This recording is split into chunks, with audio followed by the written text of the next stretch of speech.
Uşaqlar, demək, Rəşadın ad günüdür. Alqışlayaq. O gün olsun, öz tələbələrinlə belə İnşallah. qeyd edəyəsən. Sən ki, onun xeyir duasını verirsən, bu yaxınlarda olacaq. Bu açılış elədik. Kəsdik. Meyvəyə də.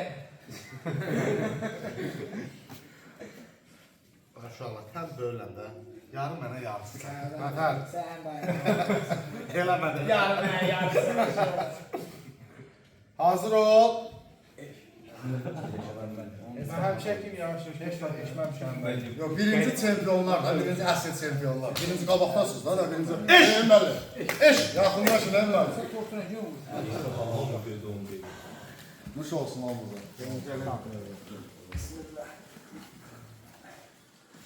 Mənim. Saxla. Bu da beşdir. O nə də orada çıxır. Hə, zarafat edirəm. Olsun da düşdüm tamam. Nihat, elə bir ki, sən haqq aclıqdan Ya çıxırsan. yere kaçmayın, başka ne istedim?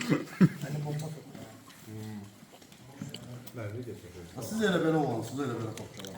Olmaz ya. Çək sən, hələ çək.